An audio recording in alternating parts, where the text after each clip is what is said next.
All right, going to call the regular meeting of council to order for Tuesday, June 3rd. Take approval of the agenda, please. Councillor Noxana. That the June 3rd, 2025 regular council meeting agenda be adopted as presented. Seconder, Councillor Dussault. All in favor? Carried. Adoption of minutes for May 26, 2025, regular council meeting minutes. Recommendation, please. Councillor Dussault. That the May 26, 2025 regular council meeting minutes be adopted as presented. Seconder, Councillor Noxana. Any errors or omissions from council? Staff? No. Thank you. Call the question. All in favor? Carried. Any business arising from the minutes, council? Staff? No. Thank you. On to delegations. Shock Trauma Area Rescue Services, Glenda Farden, Senior Municipal Relations Liaison, Alberta-British Columbia, in attendance to present to Council STAR's annual update to Council on the latest happenings, innovation, statistics, pertinent to Tunbridge area and residents. Come on up to the delegation table.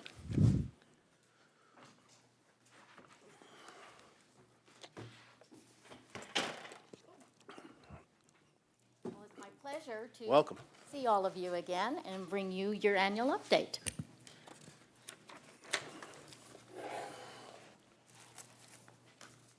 Floor is all yours. Okay, well, first and foremost, this year, STARS is celebrating 40th anniversary of serving residents and area. For our area here in the north, we will be celebrating our 20th anniversary next year. And we thank you very much for continuing to be a part of our support and, a critical part of the partnership that has allowed us both to serve northern residents. Recently, just a month ago, we lost our founder, Dr. Gregory Powell.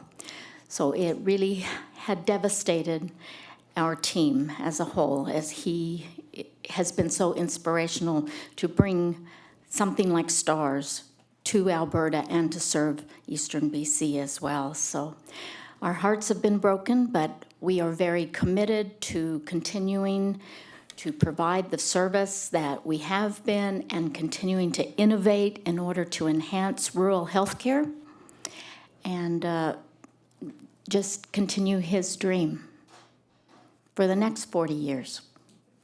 Next slide, please. So as far as funding goes for STARS, our 3 bases in Alberta. So we have secured another long-term service agreement with Alberta Health Services now for block funding of $15 million per year. This represents just over 40% of our operational costs for 3 bases. So we continue to fundraise as we always have for 40 years. We must fundraise 56% of operations. This does not include administration. It does not include education and training or any specialized equipment. We reach out to donors for all of these aspects as well. So having partnerships is really key to our existence. Next slide, please. Now this is going to be on a series of clicks for Fire Chief Curry. So first and foremost, I wanted to say, since I've last reported to you, we've added 10 more rural municipalities and 16 urban municipalities across Alberta. So now 95% of Alberta's municipalities are in partnership. One click, please. So this represents those that are in partnership, but currently at less than the $2 per capita minimum that we usually request. One more click, please. Now this shows you those that are at a $2 minimum up to $90 per capita and everything in between. So these partners are regional leaders like yourselves as part of the Peace River Regional District that supports our base in northern Alberta out of Grand Prairie. One more click, please. 9 provincial leaders, meaning that these have either reached a $500,000 cumulative support over the years or $1 million, which includes Peace River Regional District.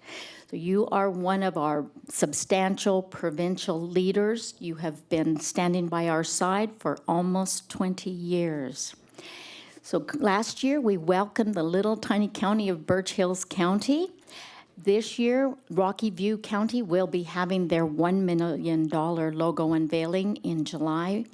And then next year, we have 4 more provincial leaders that will be joining. So it is really a culmination of everyone working together to ensure that we all have access to a robust health and safety network. Next, one more click, thank you. So now the red outlines, which again includes Peace River Regional District, shows all of the counties or districts on MDs that have united partnership throughout their entire county or district, meaning that everyone, including the county, is involved and supporting STARS. So again, we are very proud to have Peace River Regional District, which includes the district of Tumbler Ridge, as a provincial and regional leader. Next slide, please. This is going to show you a 15-year overview of missions flown within Peace River Regional District. So in red is the Tumbler Ridge Hospital critical interfacility transfers, as well as any scene calls and including search and rescue that were in or near Tumbler Ridge. All scene calls and search and rescue are coded to the nearest community, so we actually use the actual landing location in order to identify that these missions were all flown within Peace River Regional District. So 13 critical transfers from your hospital and 9 scene calls, including a search and rescue as well, for 236 total missions flown up to last year for the past 15 years. Next slide, please.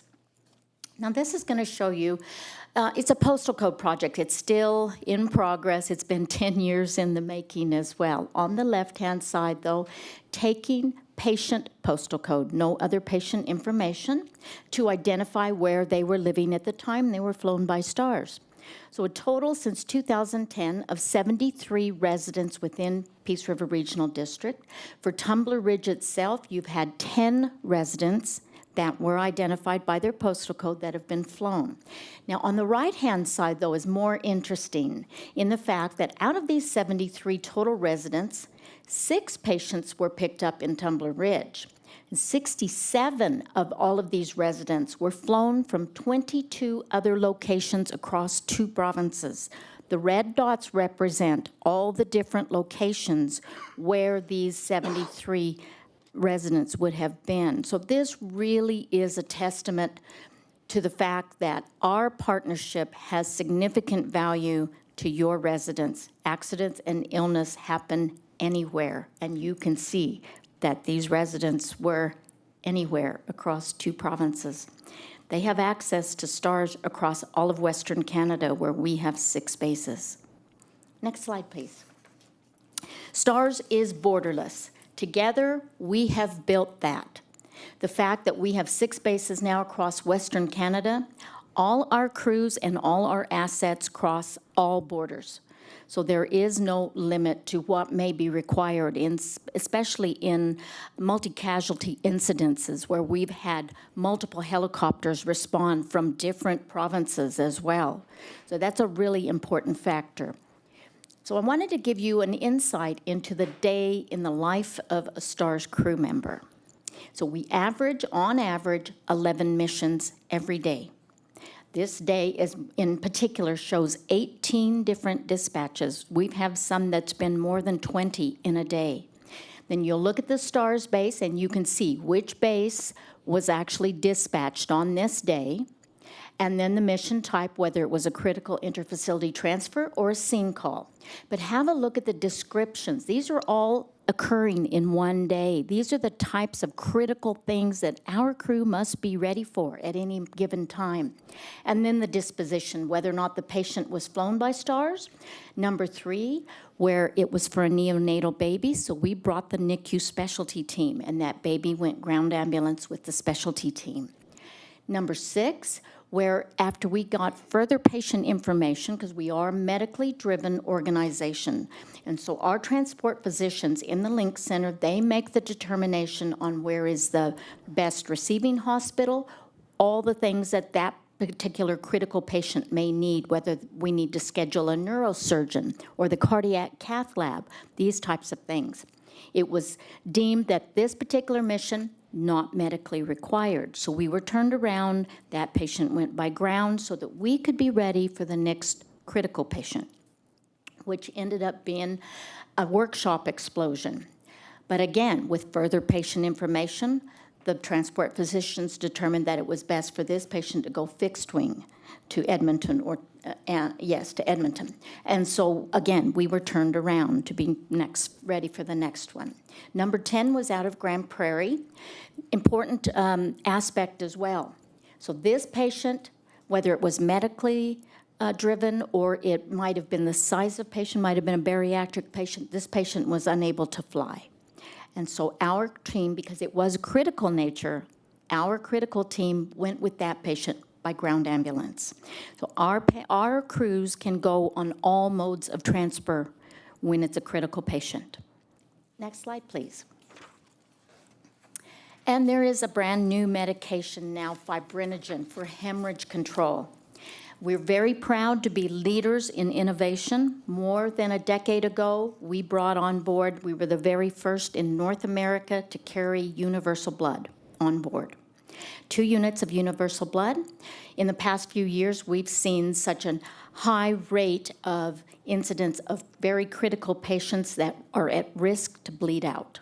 And so now we've increased to carrying 4 units of blood on board. Now with the addition of this new hemorrhage control medication as well, we can apply the first 2 units of blood. And for these types of patients that are very high risk to bleed out, then we apply the fibrinogen, which helps those patients to build blood clots. And then we can apply the second 2 units of blood while en route to tertiary care. So we are seeing significant success in these types of patients that are at risk. It is a game changer. So again, we are very proud to be the leaders in innovation to bring this to the rural areas. Next slide, please. And of course, after 40 years, we did fly our longest mission in STAR's history. And that was for a Peace River Regional District resident out of Chetwynd. Doug McTavish, he suffered a major heart attack at dusk on a riverbank in a very remote location. STAR's Grand Prairie was literally his only hope for survival. So our Link Center, they mapped out and coordinated with all the receiving areas where we could refuel. So we flew to Fort Nelson to refuel, then flew to Chi House, searched the riverbank for him until we could locate him. We landed at an area right on the riverbank. We were able to get down to package the patient, so to speak, to stabilize him so he could make the long trek back. Then we flew to Watson Lake, where they were waiting for us to refuel. Back to Fort Nelson for a top-up in order to make the long trek back to Grand Prairie, where our transport physicians also coordinated with fixed wing. So as soon as we landed, he was transferred onto fixed wing to go to the cardiac cath lab in Edmonton. More than 2,400 liters of fuel was used, more than 1,700 kilometers flown. They said if you fly it in a straight line, it was flying from Calgary to Los Angeles. 8.2 total flight hours. More importantly, over 5 hours managing a critical patient in the air, and 1 life saved. We had a very wonderful, emotional, tearful reunion with him and his family, reuniting him with his crew at the Grand Prairie base. And we're very proud to have him now as one of our advocates that really instills critical care. We provide critical care anywhere. Next slide, please. So in closing, I'd like to say thank you very much, District of Tumbler Ridge. Thank you for being a part of the Peace River Regional District support. Next year, we're celebrating 20 years in partnership.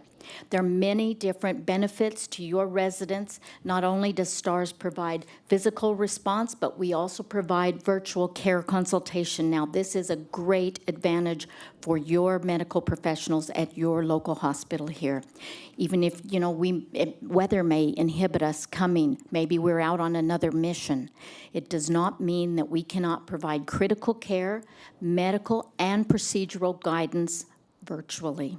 So this is another advancement for rural health care. Together, we are enhancing rural health care. Your residents have access to STARS 24/7 all across Western Canada. And we celebrate 40 years of service, no bill to the patient, but that's all because of partnership. And so with that, I'd like to say thank you again for your long-standing partnership. We hope that you will continue to remember us each year, the sustainable support that you have been providing us each year. It's mandatory for us to be able to exist. We can't raise multi-million dollars out of the Grand Prairie area. I'm always saying that unlike the other areas, we're short 1 million people to draw on. So partnership is of the utmost. And with that, I would like to take this opportunity to present you with a special plaque to acknowledge our longtime partnership.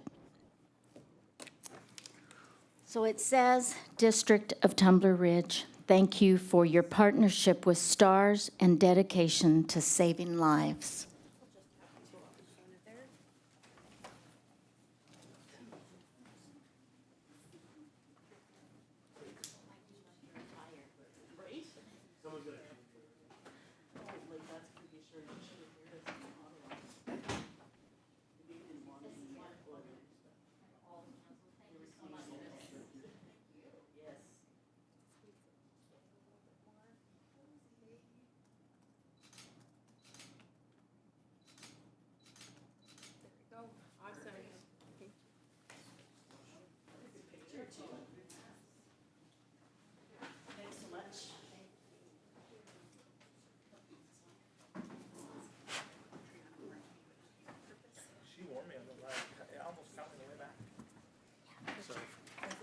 Should.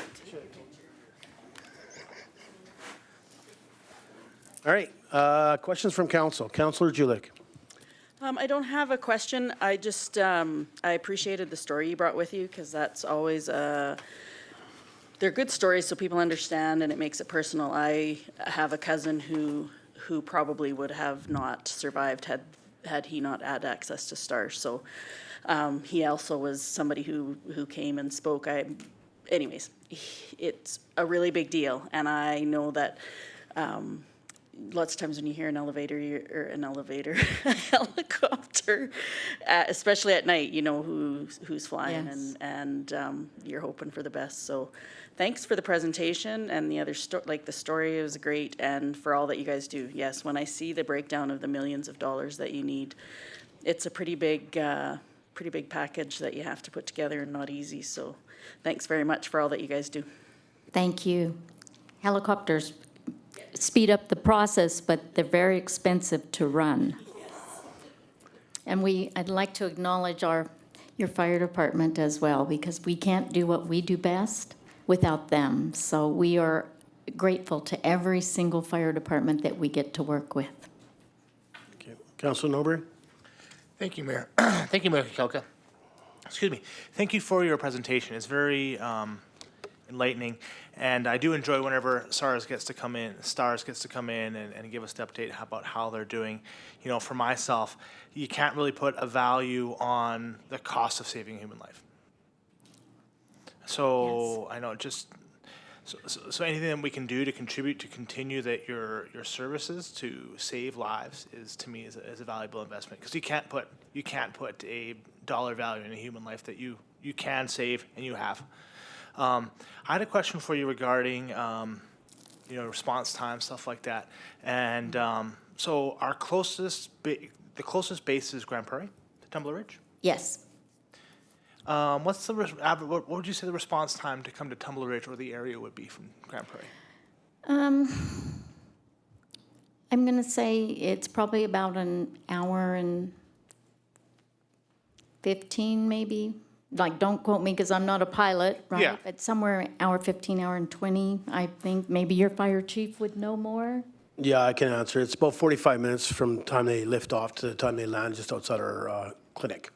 We do have a helipad, emergency helipad, that our fire department will set up and block traffic. It's about 45 minutes. They stay in touch with our fire department. It's about 45 minutes from liftoff to touchdown That's from great. Grand Prairie. See, I was thinking, I keep forgetting that Tumbler Ridge is more south, right? So that's a benefit. But again, then, critical care begins as soon as we reach the patient. We are bringing the intensive care unit environment, all the specialized equipment, and the highest level of critical care expertise. Full up. Thank you, Mayor. Thank you for your experience. Just to show you where the Mayor Kakalka used to be the head of the ambulance, BCEHS in our area, so that's probably why he has such intimate knowledge. What would initiate a STARS call? Like what type of level, like it's like obviously emergency situation, but can you give like a general like? Sure. The call will always come through 911, or whether or not they've called us directly, then we would patch in 911. So there's always that dual support so that there is going to be some response of some kind. And then there is a card set, so a chart of call that they go through. If you happen to be the first responder and call STARS, then they would ask, was it a head-on collision? Was someone ejected from the vehicle? These types of things warrant that it is a STARS mission automatically, and then we are launched. So getting more patient information will really help to determine, as well as having like a fire department on, if they happen to be the first responder or the ground ambulance, then they will gather further patient information, like the fire chief for sure, and his team would know whether or not there's indication that it's going to be a STARS call. Is there anything you'd like to add? So there's different determinants, but it's all guided by the chart of call. And then as well, there is all different modes of transport are listed. So then it is our transport physicians that make the determination on what is the best mode of transport, because they'll know exactly how long it takes, for fixed wing. How long does it take for the ground ambulance? Once they land at the airport, then they have to have the ground transfer, and you can add all these things up. Lots of times for us, because we're going scene to the helicopter pad at the hospital. So you're eliminating another transfer. And then it depends on condition of patient too, whether or not maybe too many transfers is not a good thing for a particular type of patient, right? So they make all those decisions and determinants on what's best. Very complex answer. Thank you. I appreciate that it's it varies, right, depending on That's right. what's available on the ground for sure. So that's all the questions I had. Thank you for your answers, and I wish you best of luck in the future. Doing a great job. Thank you. Councillor Noxena. Thank you. Thanks for your presentation. It's always interesting to see what you folks are doing and providing a critical service to our region. You had mentioned that the Alberta government funds a certain percentage of your operating cost. Does the BC government also fund any part of this? We have an agreement with BC government, like, to back up a little bit, like starting in 2008, we tried to work with your government, but it seemed like every time we were really close to creating something or maybe having a base in the Kamloops area kind of to serve as well, then you would change governments and we'd have to start all over again. So, we have tried. We did put in a tender a few years ago out of the one for Prince George an area, but they did not want our critical care model. So, and we've always been critical care. We are the dedicated critical care provider in Alberta. So we just have that opportunity to extend it to the eastern quarter of BC, by serving your residents and area out of Grand Prairie or out of the Calgary base, serving the Creston, Golden, Fernie kind of areas as well. So with that, we do have an agreement in place with BC government, though, that they do provide us some funding per mission.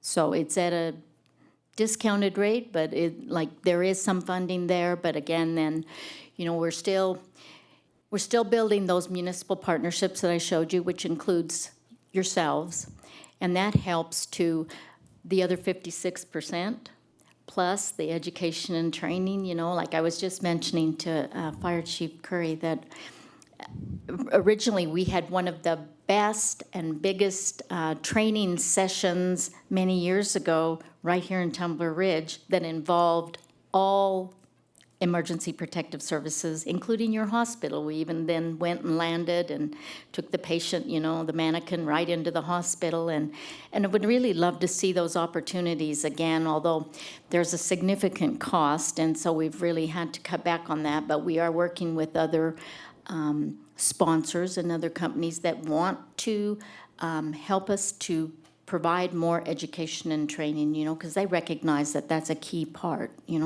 Our crew members it's mandatory 160 to 200 hours of training every year. But they need to. Everything we deal with is critical. Thank you. Councillor Dussault? Thank you, Mayor. Yeah, thank you for coming in. I really liked your presentation, and like everyone else has said. And it's really nice to touch base with you, especially when we always go to our conferences as well. I like to check in and see what's going on and happening. So, yeah, that's all I really have to say. And I wish STARS the best of luck in the future. Thank you. Anything else from council? All right, I don't have a whole bunch of questions for you, but again, fully support STARS.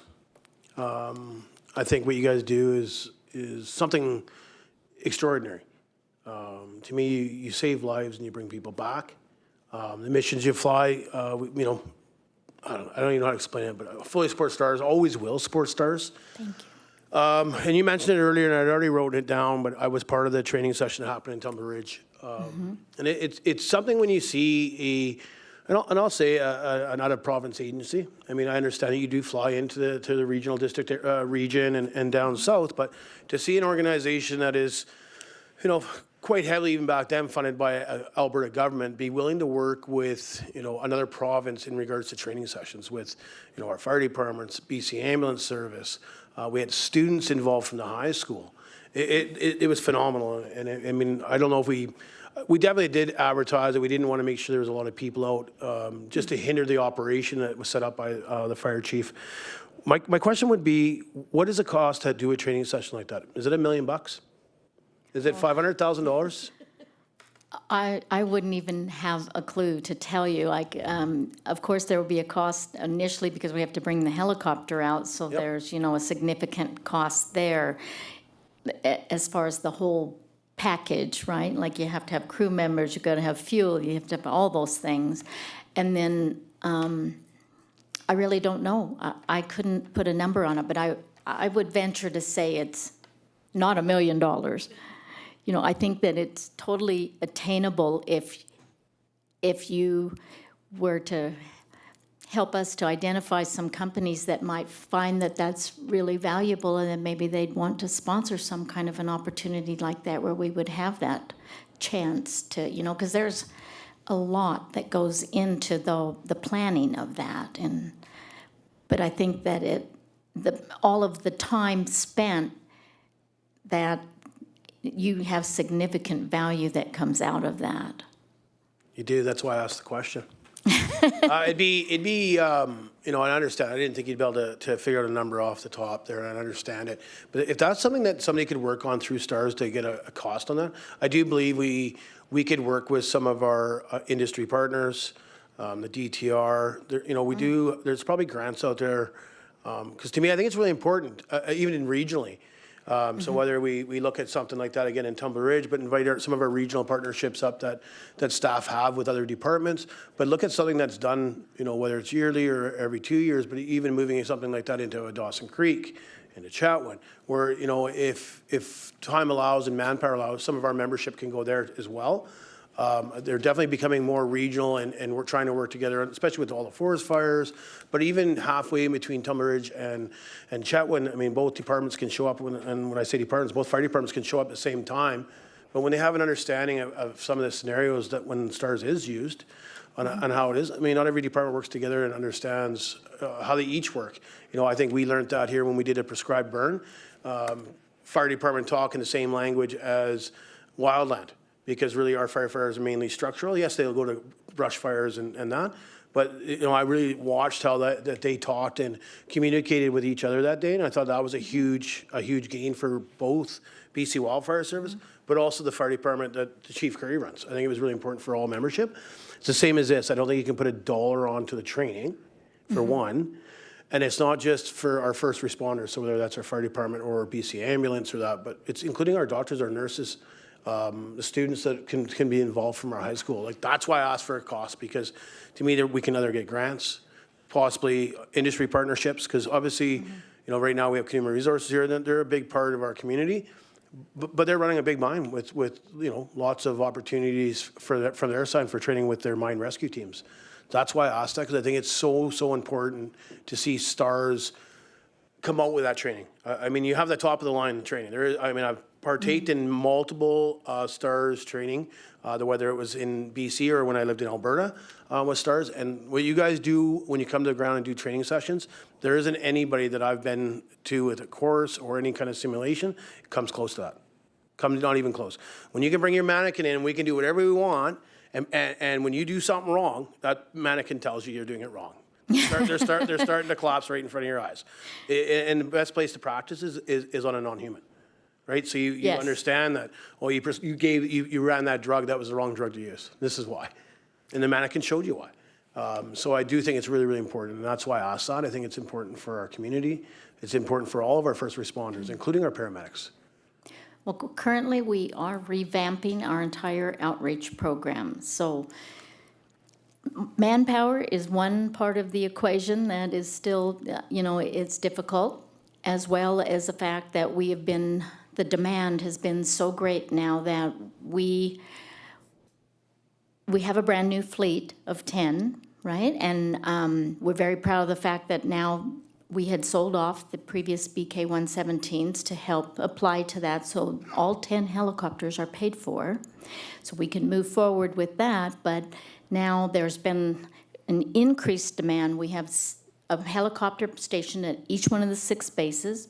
We have 2 that are always in mandatory 400, 800-hour inspections, rotating. So we're rotating everything around. So right now, to be honest, we don't have extra helicopters to even try to do the training sessions that would be required, right? And then the other 2 are always in backup for all 6 bases. So it might just go anywhere if there is an unforeseen happening or mechanical failure. So as I said, though, we are revamping the whole outreach program. We have put a lot of the landing zone training online now, so fire departments can just go online and then book it, on a day that they're going to have a meeting, and they can do an online training session. So we've tried to continue to reach out to a lot of these smaller fire departments this way and still provide the training. Our outreach coordinator out of Grand Prairie, he is continuing to kind of try and work throughout, and I am going to take his information, and I did get your fire chief's business card that I'll pass on to that. In the future, though, I think it's always in the back of our mind. We'd love to see that opportunity again, because it was phenomenal for everyone that was involved. It was.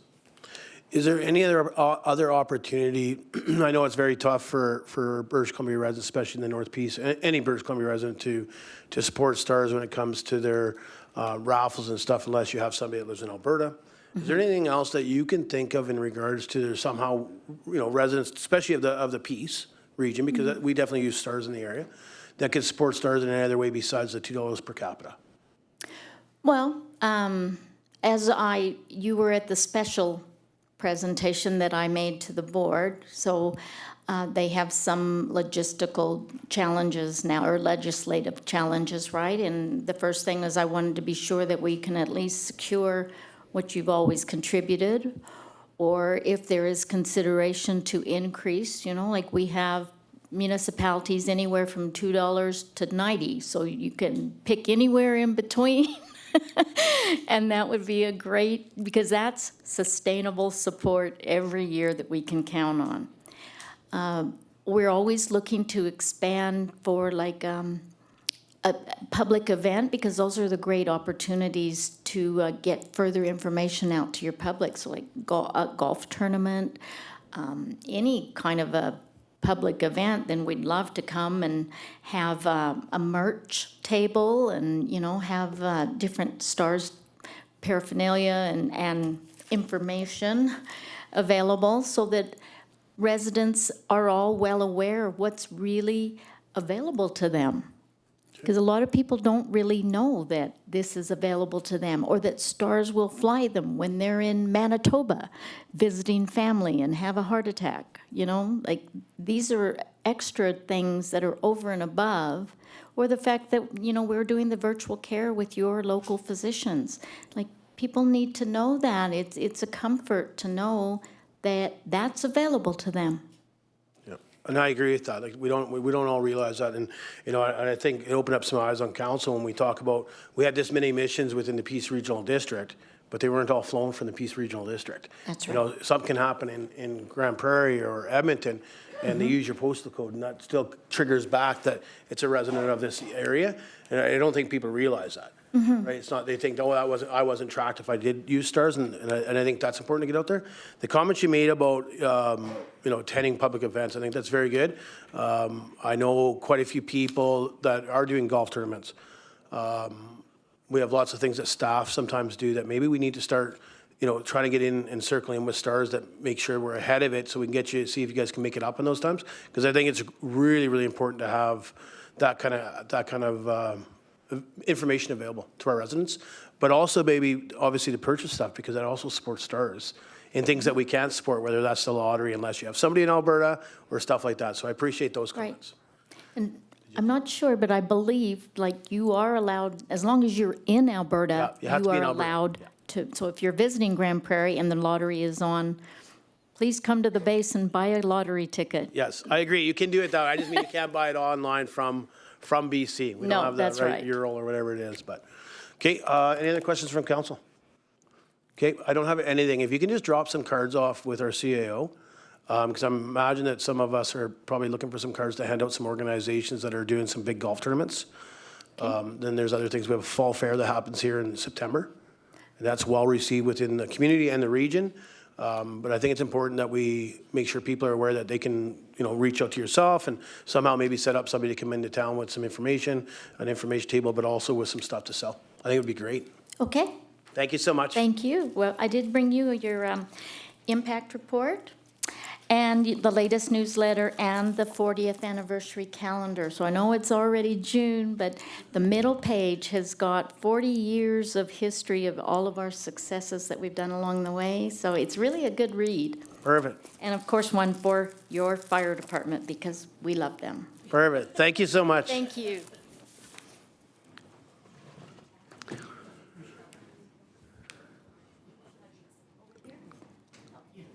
Okay, moving on to consent agenda. Take the recommendation, please. Councilor Norbury. Thank you, Mayor Kakalka, that all items in the June 3rd, 2025 consent agenda be moved for information. Seconder, Councilor Bertrand. All in favor?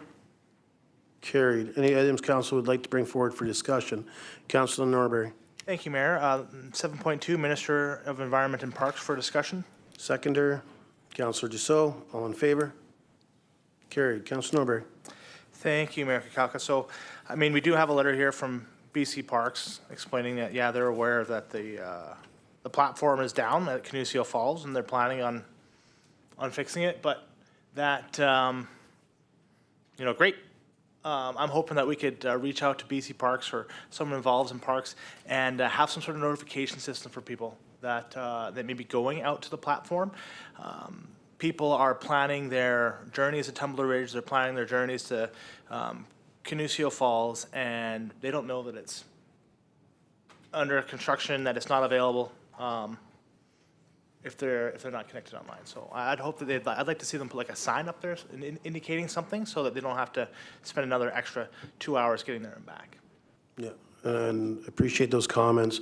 Did have a discussion with the CEO. One of the other, when we put this letter forward and sent it off to ministry, we also circled it back to the regional as well. That was one of the directions we gave our CEO. So this time we are trying to set up a meeting with the regional parks.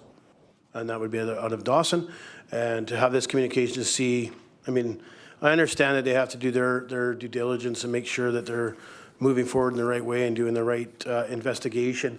But that was one of the things, another thing too, is in regards to maybe a sign at the end of the road, Councilor Norbury. But I also think that we might have to look outside the box here and start contacting some of the other agencies that we use for tourism.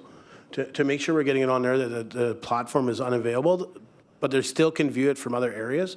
But just so that if somebody from down south is planning a trip specifically to come up to Tumbler Ridge because they're going up, further up the highway, maybe to Fort Nelson, maybe further even that, or just going in through Alberta, but the stop is here so they could drive all the way out because somebody in their family has visited Kinuseo Falls and was able to access that platform. To realize that they can still view the falls from the top but on the side, or they can walk down the trail, is my understanding. But if they're only planning to come here and they have a mobility issue, to get on that platform, but it's not accessible, they're wasting a long way of travel to come up here, but it's on no site. I looked all weekend to find it on anything I could find on, and nothing, there's nowhere that it states that is not operational. So, but we are trying to set up a meeting. Councillor Julik. It does actually say on Monkman Park, on their actual page, that the Kinuseo Falls viewing platform is closed. They have a frequently asked question link, and they talk about the trail to the upper viewpoints remain open. Please note that this trail is considered challenging and features steep drop-offs. I do agree, though, with trying to get a sign for the, like, as you come off of the highway, there's the sign that talks about going to Kinuseo Falls. If they had a sign on there that said platform closed, and then maybe something. It's like, when you're heading up to Fort St. John now and they have the wooden bridges closed, like to have that on there so people know going out. I definitely agree, like to try and get the message out. I will say I was out there May long weekend and everybody I talked to out there knew that the platform was closed. Okay. So I was happy to hear that. And then, like I say, they do have a viewing platform closure FAQ on the BC Parks Monkman Park page. And because from what I understand, it's a matter of getting the engineering and the architectural and all of that stuff in order to even get a quote. So that's kind of where they were at from what I understand when I was talking to my folks that I talked to at BC Parks for our other jobs. So anyways, but I agree. I was actually thinking myself that to get a sign on the road sign, so people on the highway there. So folks did know before they headed out that the platform was closed. How do you do it though so that people know that they can still go there and do the other viewpoints is the harder part. Maybe viewpoint still open, platform closed. I don't know. But yeah, I appreciate that they got back to you and can empathize with them on the headaches of getting stuff done. Yeah, appreciate it. Probably I didn't check Monkman Parks. Northern Destination BC has nothing on their site. So like to me, these are the big sites that people are going to. I would think if you're not from the area, I'm not sure how many people would research Monkman Parks or Parks BC. I'll be honest, there's a lot of people that even talk about it, and I see your posts on Facebook or you'll message it. People are not even unaware they can't use ATVs up there because they didn't realize it was a park. So I would think that's why I say I think we need to get the information out. But I agree, we got to make sure it's properly information, that we're not saying it's fully closed out there, and we affect campers or other people that want to go out and they're able to walk down. But yeah, so I know staff has been working on that. Again, I dialogued with Ms. Scott, and so hopefully we can try to push that forward again. And I understand they have to go and do all this other stuff, but to me, it just seems like, yeah, we're getting to it. Yeah, eventually. Yeah, sure. I'm sorry, this is one of the biggest things, not only for Tumbler Ridge, it's for the north, but the government of BC uses our Kinuseo Falls in pictures that they use. Northern Destination BC uses our falls. So this is a big thing in my mind. When government's using it for some of the stuff they put out in regards to some of the conferences we've attended. And yeah, we're going to get to it. We just got to do evaluations and we got to get it inspected. And we got to, I understand things take time, and especially with government. Learned that very, very quickly when I was elected in 2014. But to me, we put a lot of money into tourism, and it's just how do we help you push it along that we think this is a top priority for the North. And I think I've learned that with Modi, going to the Minister of Transportation. Yeah, you can, they give you the thing. But as soon as you meet with staff regionally, things happen. That's how our side of our highways were cleared all the way this time and not just pieced all the way up. So I think it's important that we just see if we can help nudge them. Councillor Julick and then Councillor Nobre. Yeah, I guess I'm a bit more optimistic than you when it comes to BC Parks. When you look at their frequently asked questions page on their website, it's pretty, to me, it gives lots of good reasoning. They're not looking at just replacing the platform out there. They're looking at changing the significant upgrades to the parking lot and access trail with a strong focus on improving accessibility for all visitors. So and some new interpretive signage. So for me, when I think about we have June, July, August, maybe September building season, I get why it's not going to happen this year. I think those are just the realities that we face here. I'm not saying that we don't advocate for as much as we can advocate for. I also think that we have to be realistic when we're asking them. When I think about what it takes for us to do the things that we do in our community or around our communities in the summertime, I think it's that part. And I guess I just want to make sure that I give a shout out to BC Parks, because they do a lot in our backcountry area for that park specifically.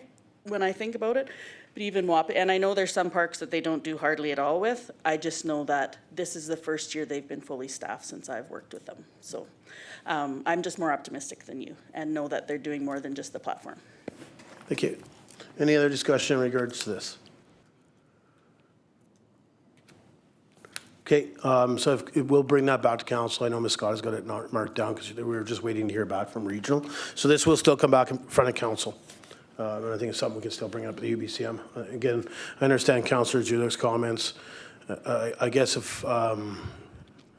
she sees a different view of it being a contractor on their behalf, but I see it from a different angle.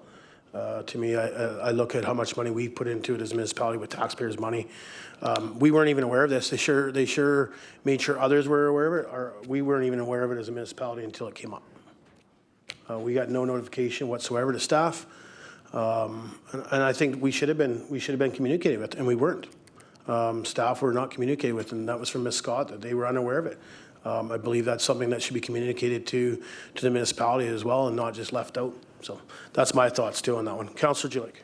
I don't know that they, from what I understand, because when I heard about it and they closed off part of the platform last year, they're pretty good with contact with the geopark, because I actually asked if they had gotten a hold of those as the visitor center and stuff, and they had. So maybe that was their intent in notifying the municipality. I know, for me, if you're out there and you're doing the thing and you're not fully staffed anyways and you're new at your job, then maybe the municipality, I don't know that would have been my first go-to either, but I do know that they notified the geopark when they closed off part of it, knowing that they were the hub of the information for tourism. Okay, any other discussion in regards to Minister of Environment and Parks? Okay, moving on. Any other items council like to bring forward for discussion? Councillor Julick. 7.3, please. Discussion seconder. Councillor Nobre, all in favor? Opposed? No, sorry, I was in favor. In favor, carried. Councillor Julick. I just would like to attend this, unless something shows up in my calendar that I'm not able to, but I would like to do this, and I'm hoping that I could maybe book the tumbler truck for that. No? Okay. You can travel in with me at 7 in the morning. Sure. I already have the truck booked for PRRD meeting. So I will be attending this. So I'm already at PRD, so I'm there the whole day. Okay, I will keep that in mind. Thank you very much. Anything else in regards to North Wind Wellness Center? But it's open to all to attend. So feel free. If you need to take your own vehicle, we can put a motion forward that we budget for all council to attend, that way if people don't want to come in first thing in the morning. But I just wanted to be clear about the trial. I've already booked it. It's already in the schedule, and I said anybody can travel in, but I will be there all day. It's up to council, but Councillor Norbury. Thank you, Mayor Kiyaka. I'd like to attend this as well, and hearing that you are taking the district vehicle, I'd like to motion that we include funding to allow all councillors to attend this event. Thanks. Seconder. Councillor Noxana, discussion? Call the question, all in favor? Carried. Any other discussion in the North Wind Wellness Center? Just so everybody's aware, I'm pretty sure everybody read it, but Minister Osborne will be there. I have reached out to Minister Osborne as well to find out what her schedule is like, if she plans on either coming early to Tumber Ridge or coming later to Tumber Ridge after the event. So I'll keep council informed about that, but I mean, obviously we have a minister, a health minister that's going to be in the area. So I just asked if there's an opportunity that she could add us to her schedule. Okay, any other items council like to bring forward for discussion? Councillor Norbury. Thank you, Mayor Kiyaka. 7.4, Strata BCS 3575, Ridge Mountain Plaza, for discussion, please. Seconder, I'll second it. All in favor? Carried. Councillor Norbury. Thank you, Mayor Kiyaka. So we do have a letter from Keith Vanderberg about the state of the sidewalks. I did reach out to staff about this one, asking, you know, what the plan is moving forward, but I don't want to, give secondhand information. So can we ask why this was left off the current, this year's current plans? What the future plans are going to be for pavement remediation? Thanks. Yeah, I can go to staff, but I mean, why it was left on the plan, it wasn't added into the downtown sidewalk replacement. And I think that's not the only other organization or owner, I would say. I mean, there's some other sidewalks around the area. There's a building across the street that was not included on the first year. It doesn't mean that going forward, staff don't come back forward in regards to other sidewalk replacement projects, whether that includes this one here or other ones within the downtown core. There's one right across from Town Hall that was also not included. Coming from the Lakeview side all the way up to the end of the sidewalk here was not included on the first go-around. But again, that's probably a second stage, but I can ask staff that one. Ms. Scott? I did just want to clarify that in the letter that's received, he was not asking for us to replace the sidewalks at this time. He was asking for consideration of fixing the curbs at this time. And it's just asking for consideration that when the time comes, that this property could have the same treatment as the other properties, that we would consider a statutory right-of-way over the sidewalks. So again, that would, to me, Councilor Norbury, would be if, as staff progress in regards to sidewalk replacement in the downtown core, for one part, just because we started that process, if other sidewalks start to deteriorate, then obviously I think that would be looked at and brought back in the budget form, including possibly Strata BCS 3575 in regards to replacement. And I mean, that's kind of maybe why I said that, at this point is maybe it's in the next stages in regards to replacement.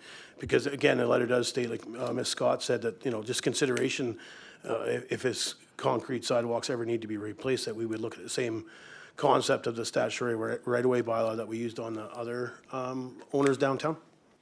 So, and he does ask in regards to curbs, and I do have some comments to that, but I'll let you finish up. Thank you, Mayor Kiyaka. My comments were not on a aggressive nature, demanding information. It was just curiosity. Like, do we have a plan? Will these people be included in a plan, or even just like even the preliminary of, okay, thank you for the information. We do have plans moving forward, for 2026, 2027, because it would be nice to be able to get back to the submitter of the letter saying, thank you, these are the next steps, it's under evaluation, right? That's what I'm kind of looking for. Thanks. Thanks. Councillor Noxana? Thank you. My comments were fairly similar, that I don't think that this is a critical sidewalk that needs to be replaced right away. It's just a consideration that they are interested in talking to the district about this possibility going forward. I do recognize the curbs are in bad condition. Our sidewalks are done for this year, so I'm hopeful we can keep them in mind for future years as we run through the process. I know we have a lot of sidewalks that do need immediate attention, even with the ones we just did, but keeping these curbs in mind maybe in future years as we run through a lot of miles of sidewalks. Thank you. Councillor Julick and myself. Do we have a statutory right-of-way bylaw? I believe this was done this year in regards to, but not a bylaw. It is not a bylaw, no. Thanks. Good. Okay. Yeah, so appreciate the resident or the ownership reaching out. My thing is I'm not looking for a report from staff. I'm actually just looking for some clarity when they have an opportunity. One is how that would work as we move forward in regards to sidewalk replacement, whether that's in the downtown or the rest of the community. But specifically with the letter and within regards to this letter, how that would look, who's going to keep an eye on this, on sidewalks that are owned by private business? And when they need to be redone, is it going to be looked at the same concept in regards to the statutory right-of-way if they're interested? That would be the one thing. And then the other comment I would just, and again, I'm not looking for a report, just some clarification. They asked from the strata is in regards to these curbs. Is that something we can, again, not a report, but just some clarity that we could address this in our budget of 2026, that we look at it? I believe we would not be budgeted to add this at this time, but it could be something that we bring up in the 2026 budget. And I just want clarity on how that would work. Would we have to do the statutory right away on this curb? So it's not a report, just clarity. Yes, we would have to do the statutory right-of-way for the curb as well, yes. Okay. Any other discussion from council? Ms. Scott, how would we add this to make sure it triggers in a budget conversation in 2026 in regards to the curbs? Thanks. In order to not lose track, it could possibly be a motion from council to recommend or to request the report for budget consideration. Okay. I'll make a report that we add, sorry? That's what I said. You said you make a report. Oh, geez, thanks. I make a motion that we ask staff to bring forward in budget discussions in regards to curb replacement at Strata BCS 3575 Ridge Mountain Plaza. Seconder, Councillor Norbury. Discussion, Councillor Bertrand. Thank you, Mayor. Just a question, I'm not sure if you can answer it or not, but I'm wondering if our Public Works Department does an assessment of all of our curbs around town and has a priority list of which ones need to be replaced and which ones can wait for a few years. Yeah, I would think staff probably has some kind of thing, but Ms. Scott? Yes, we do, but I don't think it includes private property curbs. Councillor Julick? So this report that you're asking for, can we put a date for the 2026 budget? It's for the 2026 budget with a motion. Okay. For it to come Sorry, back I and- no obviously problem. tuned out. Well, tuned out because I said I was going to do a report for you.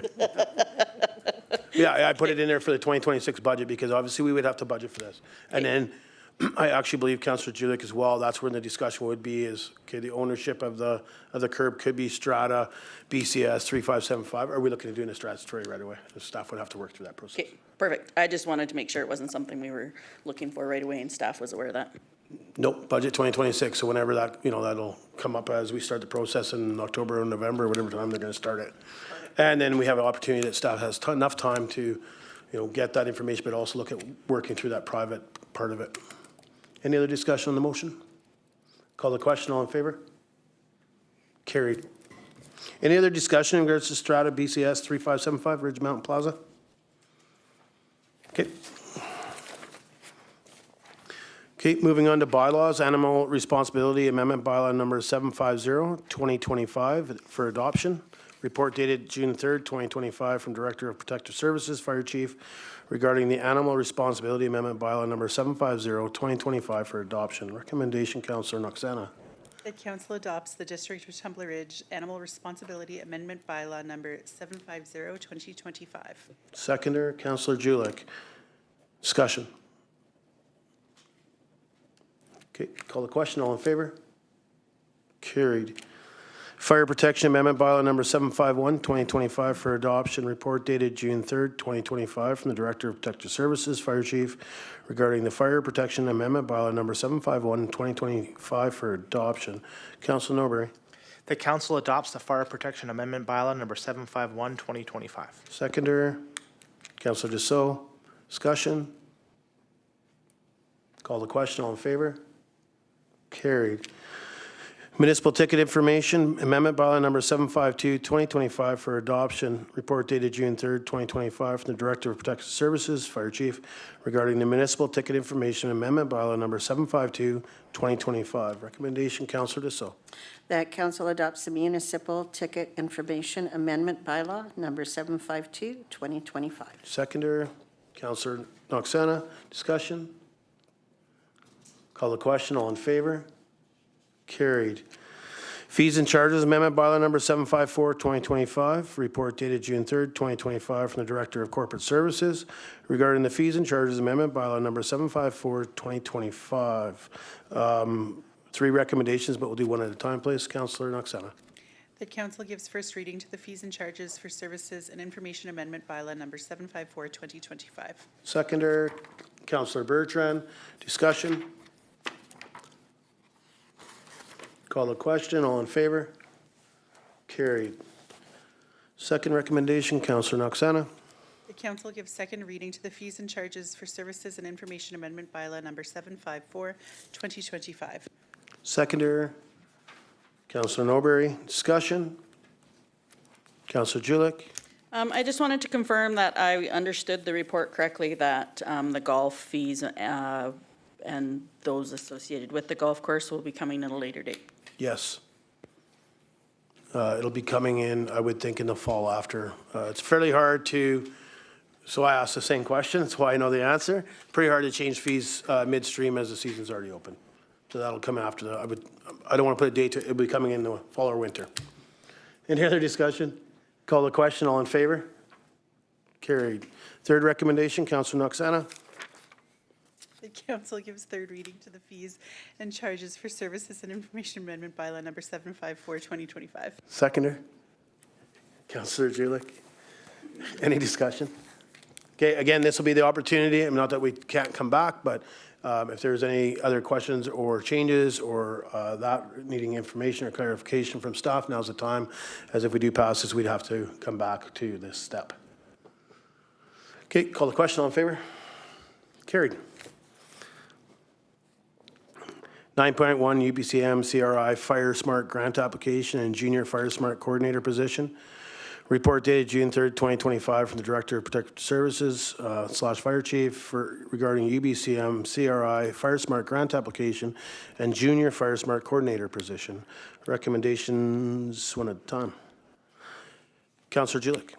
That council endorses the district's application to the UBCM-CRI Fire Smart Community Funding and Support Stream for 2 years in the amount of $300,000 for each year, and that council supports the proposed activities defined in the application with a willingness to provide overall grant management. Seconder, Councillor Noxena. Discussion?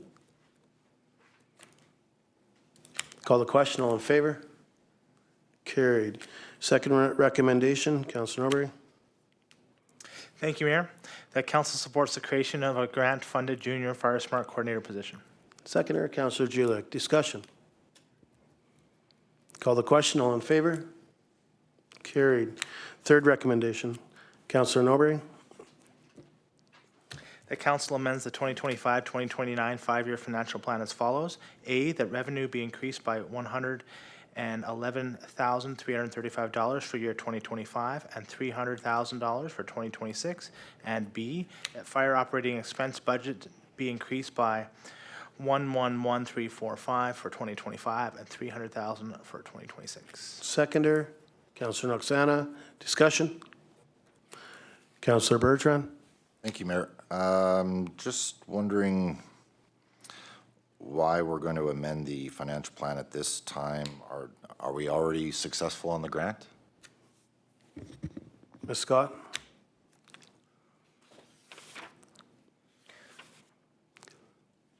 I don't have the answer to that, so I will defer that question to the Director of Protective Services. Thank you, Ms. Scott. Good evening, Mayor and Council. While we're not confirmed to be successful in the grant, it is very likely, due to the success of our previous year, that we will be successful in getting the grant.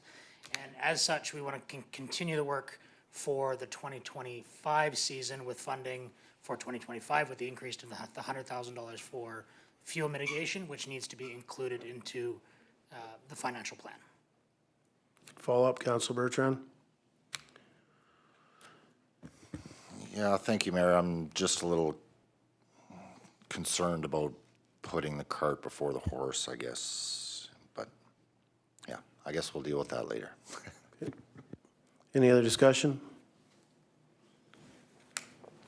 So my question would be, and it was pretty close to Councillor Bertrand's, but if we are not successful in this grant, what does that mean? That we're just adding $111,000 to the budget?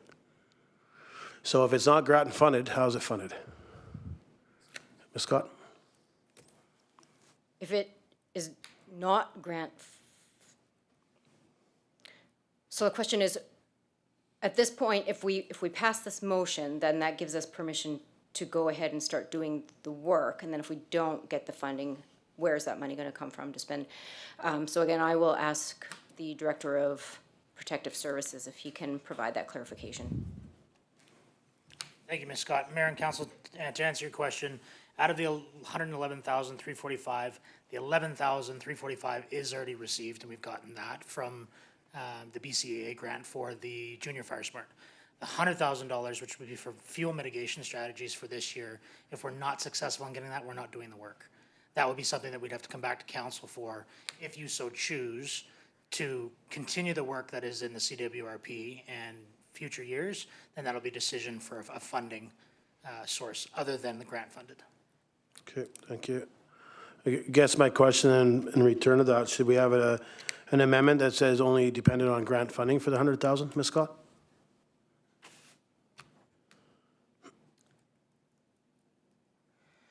I think to answer that question about the wording of how this resolution should be, I would ask the Director of Finance, who I know is also attending this meeting, to provide that clarification. Thank you. Thank you, Mayor, Council. Part of the application, when we go for a grant application, we have to make sure that the funding is secured and in our budgets, which is why we would be going through this process. You could amend it to say, instead of revenue being increased, it could be grant revenue being increased, and then that way it's stating that the revenue will only be grant revenue, so therefore the expenditure cannot take place without the grant revenues. Okay, thank you for that, staff. If anybody has other questions, if not, I'm going to, okay, Councillor Bertrand? Yeah, I would like to make that amendment to include grant before revenue. Okay, so the amendment would be that council amends the 2025 to 2029 five-year financial plan as follows: that grant revenue be increased by $111,345 for year 2025 and a $300,000 for 2026. Correct? Okay. Second on the amendment, Councillor Noberry. Discussion on the amendment. Call the question on the amendment. All in favor? Carried on the amendment. Any more discussion on the amended motion?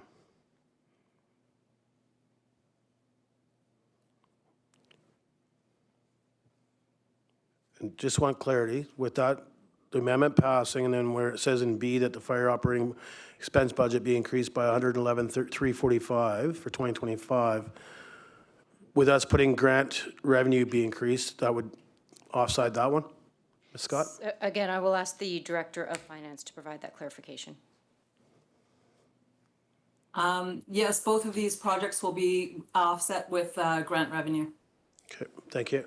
Okay, going to call the question on the amended motion. All in favor? Carried. Okay. 2 and 3. Admin 25 complimentary pass policy review report dated June 3rd, 2025 from the Deputy Corporate Officer regarding admin 25 complimentary passes policy review. Recommendation, Councillor Noxena. The council approves the admin 25 complimentary passes amendments as presented. Seconder, Councillor Dussault. Discussion? Call the question. All in favor? Carried. Admin 41, Field and Ball Diamond Bookings Policy Review. Report dated June 3rd, 2025, from the Deputy Corporate Officer regarding Admin 41, Field and Ball Diamond Bookings Policy Review. Recommendation, please. Councillor Dussault. That council approves the Admin 41 Field and Ball Diamond Bookings Policy amendments as presented. Seconder, Councillor Bertrand. Discussion? Call the question. All in favor? Carried. TR 38 Land Sale Policy Review. Report dated June 3rd, 2025, from the Director of Economic and Community Development regarding Land Sale Policy TR-38 amendments. Recommendation, please. Councillor Noxana. The council approves the TR 38 land sale policy amendments as presented. Seconder, Councillor Bertrand. Discussion? Call the question. All in favor? Carried. Okay, moving on to schedules of meeting, or schedule of meetings. What time is it? It's getting late. Anything from council? Councillor Bertrand? For Calca, did we skip 9.13B? Sorry? Not sure if we got that second motion in on the Fire Smart. Yeah, that was read out. That's the one we amended. Are you talking number 2? Number 3B. Number 3B, yeah, that was read out as one. And Okay, thank you. I'll just confirm with staff. I was surprised I heard it. That's why I asked the question. Okay, thanks. No, I appreciate it. A little off kilter tonight. Thinking the orders. Anything with scheduling meetings from council side? Anything from staff, Ms. Scott? No. Okay. Any notice of motions?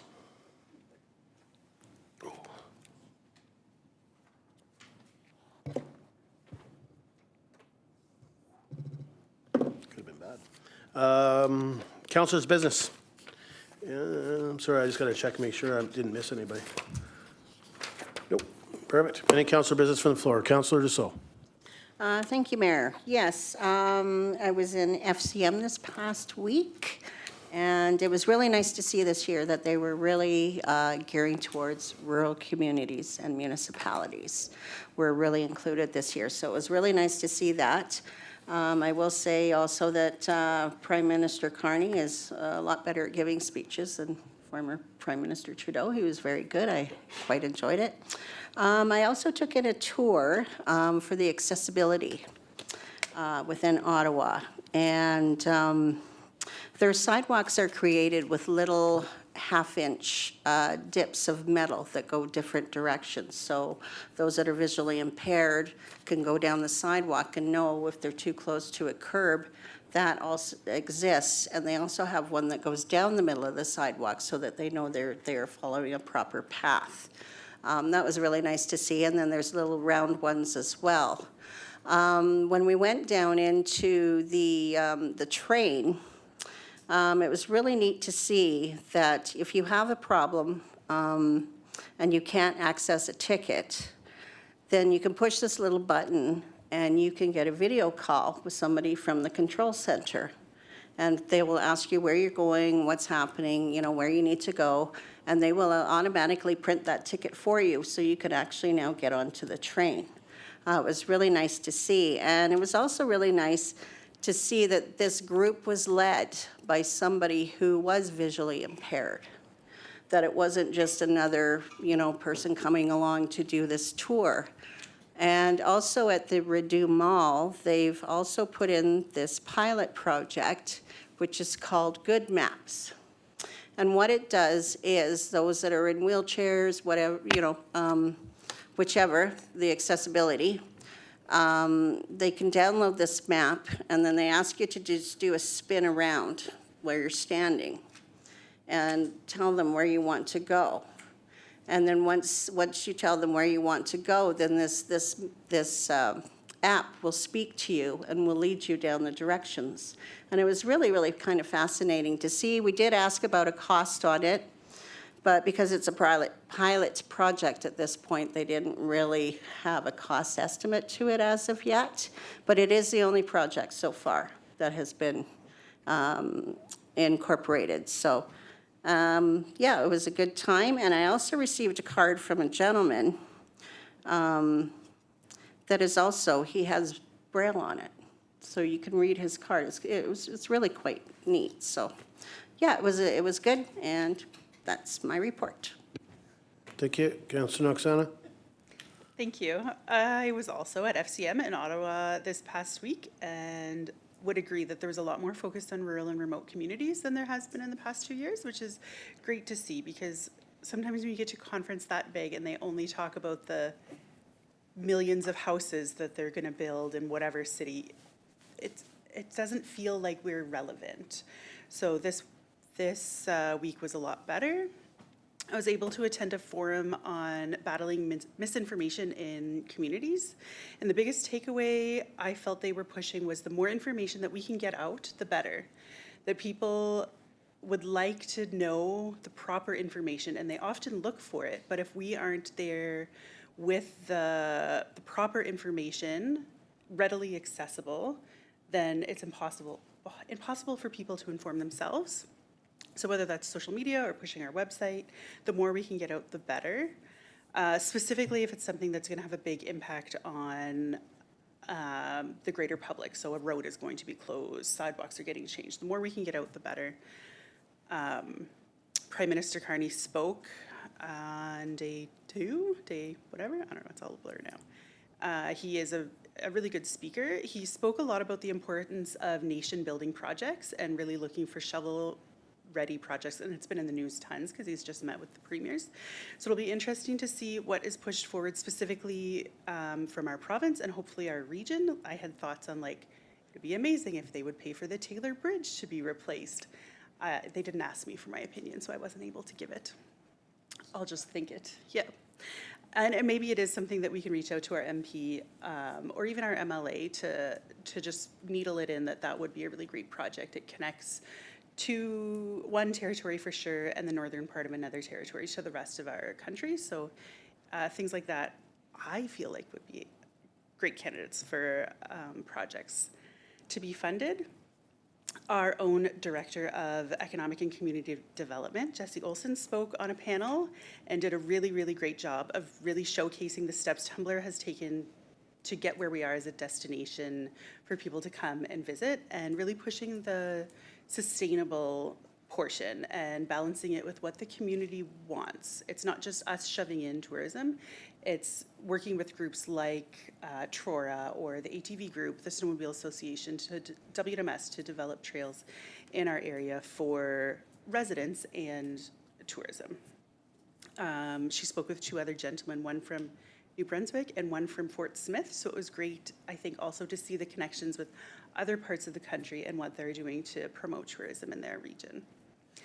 Councillor Julik and I were able to speak with the president of Residential Communications, I believe was his title, at Rogers, and really advocated for the importance of a closed loop for our community. We did get his contact information, and I was able to hand it off to Councillor Norbury as he sits on a connectivity working group. So I have no idea if anything will come from that, but hopefully we're on his radar now and he knows that we're really pushing to not have our communications cut through by a beaver or a wildfire in the near future.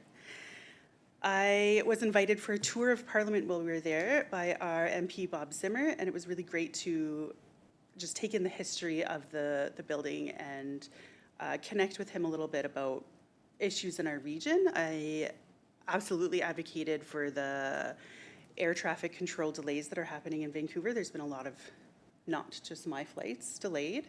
All my flights are delayed always, but it's even hit the news recently about how many delays have happened, and that is a critical point for many of our residents. If they're traveling out by air, they would hit Vancouver or Calgary. So if they could do anything that would help minimize delays, that'd be really great. Other than that, it was like such a full week, it's hard to think now, but really great to be in Ottawa and just take in the history of our country. Walking past monuments like the Famous Five, who you know, you could credit with me being able to sit here today, their work in the past and things like that. So I felt like this conference was probably one of the more beneficial FCMs that I've attended in my term. So thank you. Perfect, thank you. Councilor Newbury?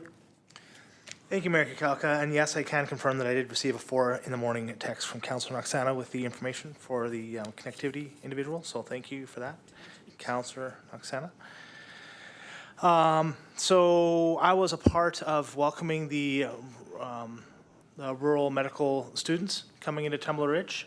It was a great event. I think we had 11 students come. I'll speak on behalf of the district portion. I think that we did a great job, and I want to comment on Ms. Curry's organization of all of the events that we had offered to them. So we offered, you know, golfing. We offered a museum tour, hiking, mountain biking, and there are definitely a few people that took up golf. But what they really enjoyed most was the museum. They gave up everything else to go to the museum. And then they went on a great hike of the TR Trail with Birgit Sharman, and we were able to welcome them for dinner at the golf course. It was a great opportunity to, first off, show a little bit of small town hospitality, meet with them about their vocations and why they're choosing their interests. There was a nurse who just graduated. She's looking for a small town with a little bit of acreage for a hobby farm. So, you know, it's too bad that we didn't quite fit that bill, but I definitely told her, like, you know, look around. Chetwynd, Dawson Creek, Pouce Coupe. There's a lot out there for you. And, you know, speaking with one of the organizers, a lot of the individuals were from the Greater Vancouver area. But it gave them an opportunity to see what difficulties rural residents face. You can't just send someone back to Tumbler Ridge and say, okay, stop in for an MRI when you get back. So it teaches them the limited resources that we have in our community, and hopefully can guide them in their prescription or treatment plans moving forward. Anecdotally, I spoke with one of the students, and they said Tumbler Ridge was one of the best stops on their journey, not only because of what we did for them, but our students very interested. They're the most receptive of any students that went on this tour, so I think that says a lot for Tumbler Ridge. Thanks. Thanks. Ms. Scott, a little out of the norm, but if we can get an overview, or if you're waiting, maybe if we're going to do it by report from Ms. Olson that attended on behalf of council to speak at the FCM. I'm not sure if you prefer her saying in a report to council, or if she's good enough to give us an overview. And just because it came out of our budget, and I appreciate Councillor Noxana speaking about it, but I'd be curious if you would allow that. Yeah, I see she's still on the meeting, so I'll ask her if she's comfortable in providing council with a summary. Thank you. Can you hear me? Yes. Okay. Yeah, I think Councillor Noxana gave a pretty good overview of the panel there. It was great to be able to connect with some people from Destination Canada. It's not an organization that we get to be face-to-face with very often, so that was awesome. It was great to be on a panel with people from across the country that we've really found that we, you know, have similar communities and similar struggles and similar victories as well, though. Yeah, I'm happy to put together a little report, though, if you guys would like. And since I'm on the spot right now, I'm not sure what else to report, but I appreciate all the councillors coming and cheering me on, because as usual, I was a little nervous in front of a group, but yeah, it was really good. Perfect. Thanks, Ms. Scott, for allowing that. But I did hear back, and it wasn't even from our local council or regional council. I was actually reached out by some council members I know out of Alberta and Saskatchewan that talked about Ms. Olson and her presentation and how upbeat. So I don't know how nervous you were, but the knowledge you brought to that, that what I world of difference is what my understanding was from them. So I want to thank staff to be able to participate in something like that. And I understand that there was some, scheduling and at capacity, but we still made room that we could fulfill that offer from FCM to be able to have somebody attend and be on a panel. And I think it's, what a great opportunity for the district of Tunbridge. And I do appreciate that you were able to make sure a staff member could participate on our behalf, as we didn't feel comfortable doing it. So thank you for that. I do have a couple things. Myself and Councillor Knox-Zanna have been sitting on the ATV committee that we reestablished. So we've met a couple of times. Today we met with Kristen from ATVBC, and she gave us a bit more direction than we had done in our first meeting that we just had in May here. We met last year and then got back together with it. So we started the process of re-looking at the map on how to make it easy for somebody to leave their residence on their ORV with the nearest exit to leave to hit a trail. Listening to Kristen today from ATVBC, I think we went backwards. So today was a fairly large day, but on the maps, it's actually more about having that road access to get to the trail instead of trying to, put them through a bear walk or, this side trail that somebody's built. It's actually not that. It's actually to get them on the street so they can hit the proper ATV accessible trails that have been signed. So we redid the map today. We're going to get it in a smaller version. One step where we will be working on, and council would have received it today, and that was the bylaw that we have in regards to ORV. But we're probably looking at either amending that one or probably rebuilding a newer one that has something with a pilot project to it in regards to starting this process again, so we can try to be ahead of it when the new sergeant starts. So I believe that committee is definitely ready to move this forward. So I think council will start seeing, some sample maps, meeting with ATVBC, myself, keeping it rural with Minister Anderson. Next week, just to get some dialogue with government to make sure that we have that support too from their side as we bring it forward. Councillor Julik. Yeah, I'm just wondering, so this committee is not a committee of council. This is just a committee that you are liaisons with. Yeah, it's a liaison committee. So it's on our liaison list. So anything that comes out of it comes back here, just like that. I just wasn't sure. Yeah, no problem. So that's what we're slowly working through that process. Again, pilot project. It's something that was started in 2015 or 2016 with the ATV Club of Tumbler Ridge. So still lots of steps to take, but stuff will be coming forward from that committee back to council as we get some more details from ATVBC, but as well as TOR and the Grizzly Valley ATV Club, which both sit on the committee. Councillor Bertrand. Thank you, Mayor. Just wanted to add to that. I had a conversation with two of our RCMP members about this topic. It's been a hot topic for quite a few years now, and from their understanding, it's an insurance problem. So I'm wondering if insurance has ever been brought up in your committee. Yeah. So again, we're still working through the details, but obviously this would not be. It's actually a permit that's issued by at this time it has to be done through the RCMP, as that's what provincially is mandated. So it actually bridges your insurance from the insurance you already buy to be on the forestry service road to have that insurance bridge so you're allowed to drive on the streets of Tumbler Ridge. So that's what the permit is issued from the RCMP side. Because they did mention about the permit, that they would have to issue the permit, but they weren't comfortable issuing the permit without knowing what insurance is covering. So I don't know if they're aware of that bridge, if that is the case. But my only suggestion would be in that ATV committee would, I think an insurance representative should add to the conversation, or at least be aware of our intentions. Yeah, so right now we're actually just waiting for the new staff sergeant to land. So we're just actually starting the process. And any permit's been issued within the province of BC, so Alford or any of that, they have to have the off-road insurance. It's viewed by the RCMP before the permit is given. And the permit is provincially done by the RCMP as a provincial mandate, and that is what actually accesses the insurance from the off-road side to being able to drive in the streets. So, I mean, that's why we're waiting for this. Like, we're not the ones that are actually technical advisors on it or anything else. And as this committee starts, if they suggest, oh, we should involve insurance, ATVBC sits on the organization, on the committee, so they have all that background. So that's kind of the technical side of it. Yeah, so that's just our, we've only had 3 meetings, but we're, hopefully keep moving that forward. I did attend the medical roadshow as well. The UNBC puts it on through the trust. Again, well represented by council. Councillor Norby was in attendance, and so was Councillor Hoffman. Well received by the students that came up here, and Councillor Norby mentioned a majority of them are from the Vancouver area.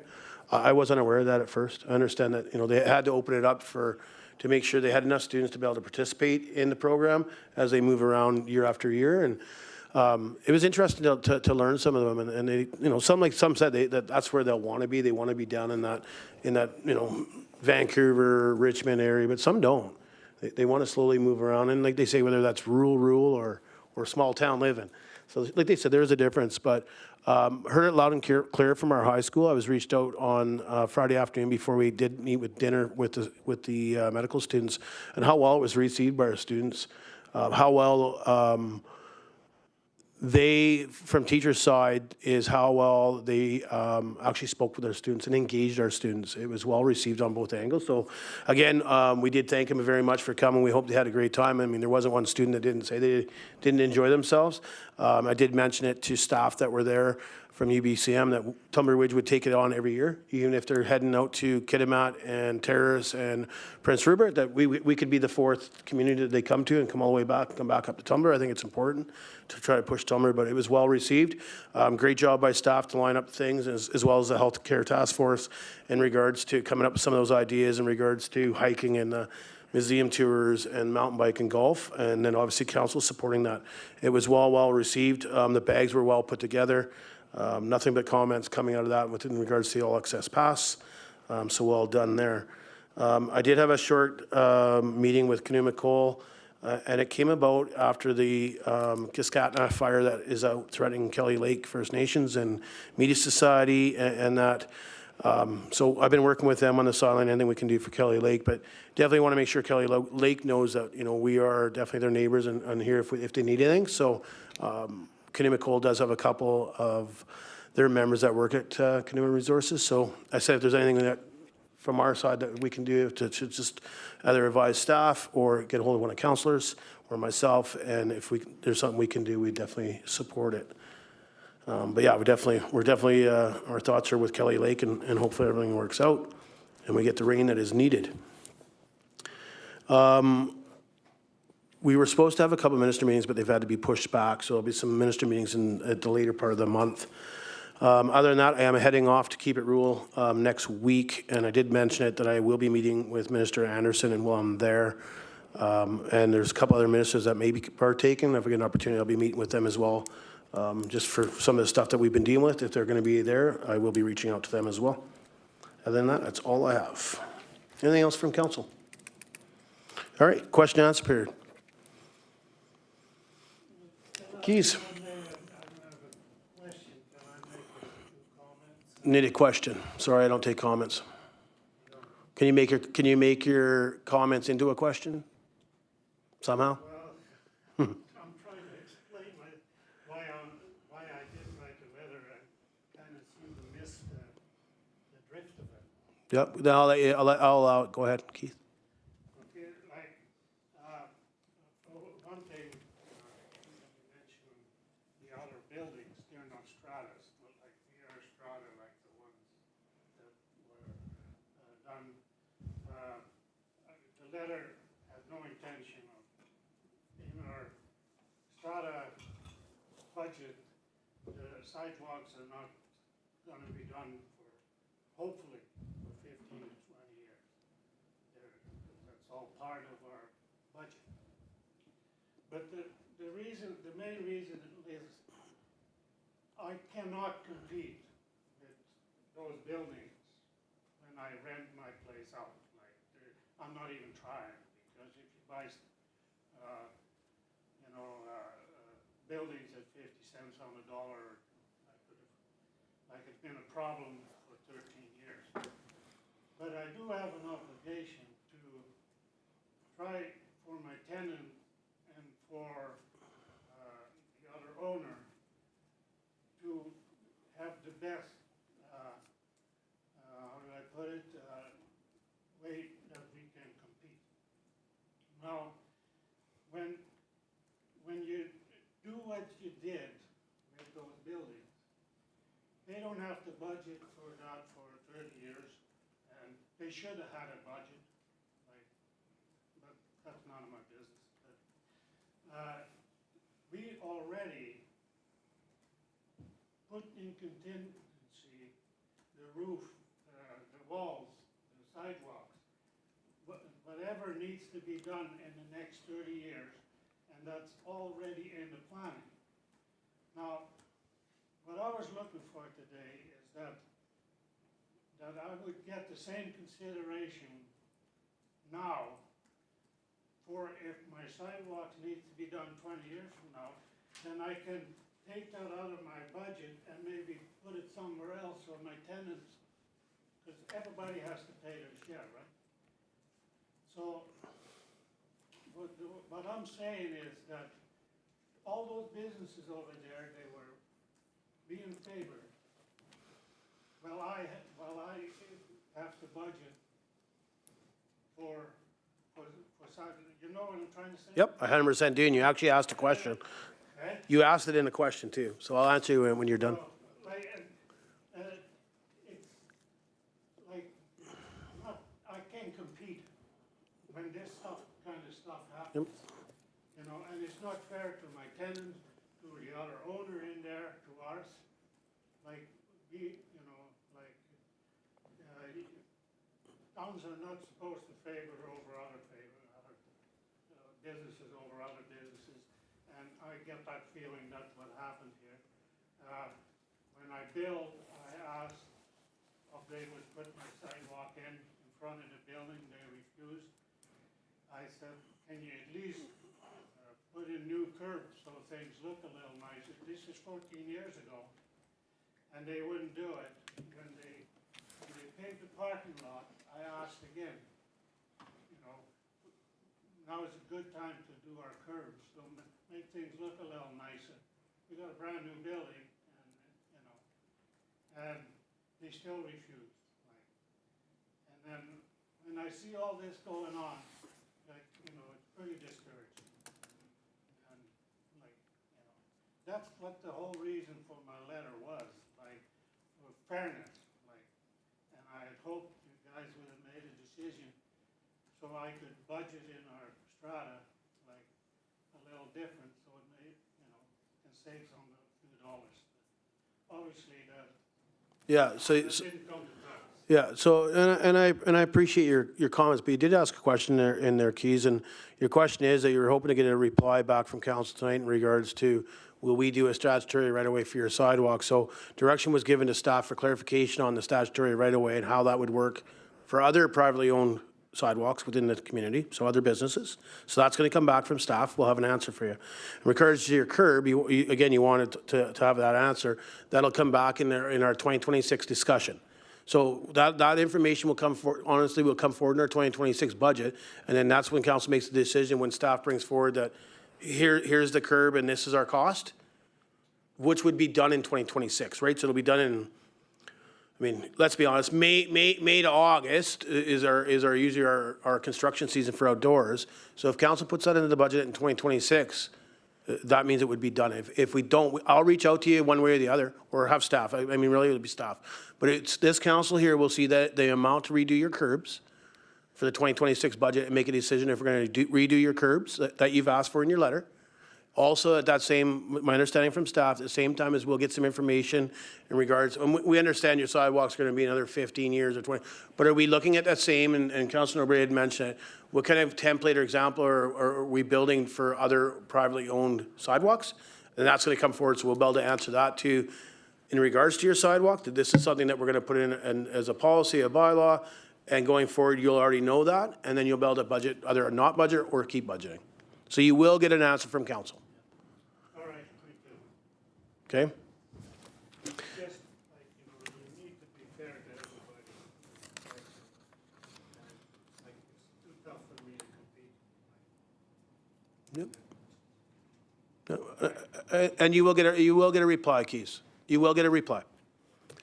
You're welcome. Thank you for coming in. Thank you for your letter.